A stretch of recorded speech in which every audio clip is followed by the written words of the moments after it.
Welcome students. आज हम BRS का प्रैक्टिकल क्वेश्चन नंबर 19 करेंगे। ठीक है, ये क्वेश्चन रहा आपकी स्क्रीन के ऊपर। ठीक है, तो चलिए शुरू करते हैं इसको करना। सो एज़ यूजुअल मैंने हमेशा की तरह फॉर्मेट तो बना ही लिया है। सबसे पहले मैं यहाँ पे स्टेटमेंट पुट करूँगा जो कि है और 30 June passbook showed a balance of 5200। ठीक है, तो यहाँ पे पासबुक का बैलेंस है, कुछ मेंशन नहीं है, तो ज़ाहिर सी बात है ये पॉजिटिव बैलेंस होगा। तो हम यहाँ पे लिख सकते हैं फेवरेबल, या क्रेडिट भी आप लिख सकते हो, favourable balance as per passbook. ठीक है, और जो अमाउंट है आपकी 5200, ये हम लिखेंगे इन द प्लस आइटम्स। ठीक है, अब एक एक करके ट्रांजेक्शन्स को लिया जाए। सबसे पहला ट्रांजेक्शन है out of total cheques amounting 16,000 deposited, cheques amounting to 9,000 were credited in June. मतलब जिस दिन आप बना रहे हो जून में, जून के मंथ में वो क्रेडिट हो चुके हैं। Cheques amounting 3,000 were credited in July and the rest have not been cleared so far. तो देखिए आप बना रहे हो बीआरएस कब, ऑन 30 जून। तो जून तक के चेक्स ही हम यहाँ पे कंसिडर करेंगे। उसके बाद अगर चेक्स क्लियर हो नहीं क्लियर हो उससे कोई फ़र्क नहीं पड़ता। ठीक है, आपने जब चेक डिपॉजिट किया 16,000 का, आपने अपना कैश बुक बढ़ाया 16,000 से, बट आपकी जो पासबुक है वो सिर्फ 9,000 से ही बढ़ी है टिल जून। ठीक है, तो हम क्या करेंगे, बाकी के अमाउंट से भी अपने पासबुक को बढ़ा लेंगे। हम यहाँ पे लिखेंगे checks deposited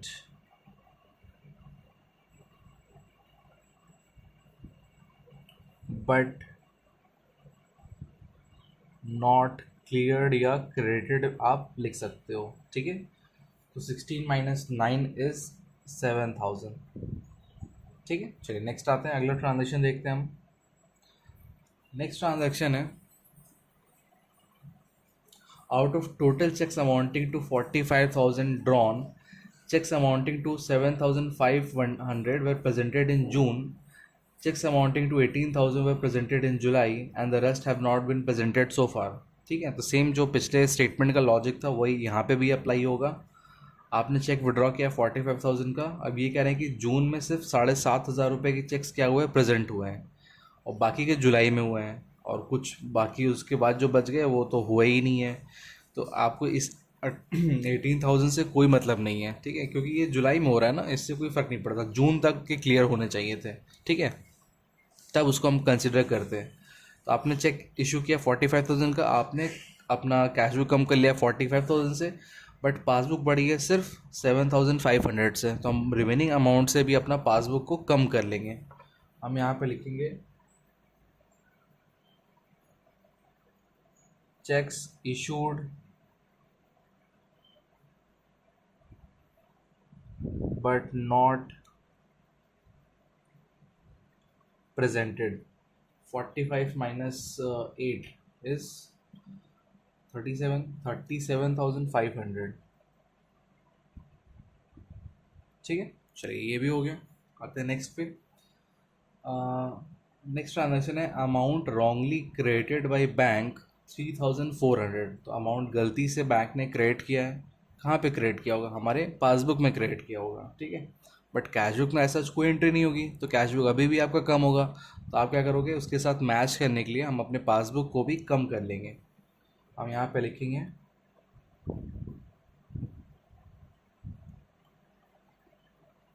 amount wrongly credited 3,400। ठीक है, चलिए नेक्स्ट आते हैं। अगला ट्रांजेक्शन है payment side of the cash book has been undercast by 200। ठीक है, payment side of cash book has been undercast. Undercast का मतलब होता है क्या, अंडरकास्ट की मतलब होती है आपकी लेस टोटलिंग। अंडरकास्ट हो, अंडरकास्टिंग हो, इसका बेसिक मतलब है लेस टोटल, कि अमाउंट वहाँ पे कम लिखी गई है, कम टोटल हुई है। ठीक है, तो ये कौन सी टोटल है, आपकी पेमेंट साइड की। ठीक है, तो यहाँ पे बेसिकली हुआ ये है कि कोई पेमेंट हुई है और कैश बुक में उसकी 200 रुपये की अमाउंट कम रिकॉर्ड हुई है। तो इसका ये मतलब है कि पासबुक में पूरा रिकॉर्ड हुआ होगा। अगर पूरा रिकॉर्ड हुआ है तो पासबुक आपका कम हो गया है 200 रुपये ज़्यादा, बट कैश बुक अभी भी आपका 200 रुपये से बढ़ा हुआ होगा। ठीक है, तो हमें क्या करना पड़ेगा, हमें अपने पासबुक को मैच करने के लिए हमें पासबुक को भी 200 रुपये से इंक्रीज़ करना पड़ेगा। ठीक है, हम स्टेटमेंट लिखेंगे, पेमेंट साइड अंडर कास्टेड। आप payment side of cash book भी अंडर कास्टेड, ये भी आप लिख सकते हो। ठीक है, ये हो गया आपका 200 रुपये, 200। चलिए नेक्स्ट आते हैं, अगला ट्रांजेक्शन है हमारा,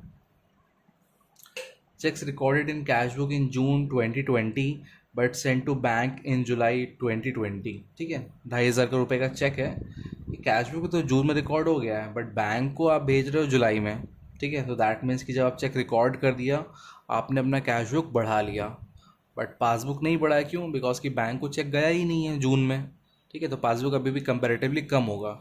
तो हम क्या करेंगे, अपने पासबुक को बढ़ाएंगे। यहाँ पे हम लिखेंगे cheque not sent to bank. ठीक है, आई होप कि आपको ये चीज़ क्लियर होगी। तो आते हैं नेक्स्ट ट्रांजैक्शन पे, जो कि हमारा लास्ट ट्रांजैक्शन भी है।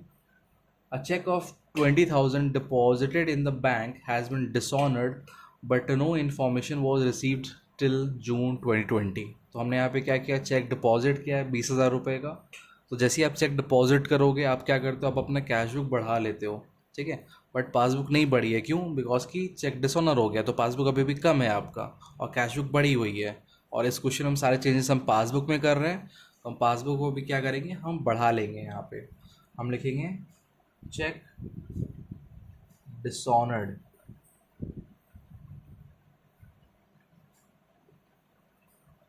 अमाउंट आपकी 20,000। ठीक है, तो सारे ट्रांजेक्शन मैंने यहाँ लिख लिए हैं। आइए टोटल करते हैं, इसको देखते हैं मैच करता है नहीं करेगा। सो यहाँ पे आपका 37 + 3 40,900, ये है टोटल माइनस आइटम्स का। प्लस की बात करें तो हमारे पास है 20,000, 22, 22, 22, 29, 34, 34, 400, 34, 900। ठीक है, तो यहाँ पे माइनस आइटम ज़्यादा आ रहा है। कितना ज़्यादा आ रहा है? 6,000 रुपये ज़्यादा आ रहा है। तो 6,000 हम यहाँ पे लिखेंगे इन द माइनस आइटम्स। क्या अमाउंट आ रहा है? जी हाँ, अमाउंट हमारा आ रहा है, और ये माइनस आइटम है। पासबुक से आपने शुरू किया है, कैश बुक पे आप ख़त्म करोगे। कैश बुक का माइनस होता है ओवरड्राफ्ट या क्रेडिट बैलेंस, तो आप इसको ओवरड्राफ्ट भी लिख सकते हो। हम लिखेंगे यहाँ पे overdraft balance as per cash book. ठीक है, और हमारा ये क्वेश्चन पूरा हो चुका है स्टूडेंट्स। तो आई होप कि आपको ये क्वेश्चन समझ में आया होगा। अगर फिर भी आपको कोई डाउट रह जाता है इस रिगार्डिंग, किसी भी स्टेटमेंट के रिगार्डिंग, किसी भी अमाउंट के रिगार्डिंग कि अमाउंट कैसे आई है, ठीक है, तो आप हमेशा की तरह आप कमेंट से पुट कर सकते हो। ठीक है, मैं उनके क्वेरीज को दूर करने की कोशिश करूँगा। ठीक है, थैंक यू स्टूडेंट्स।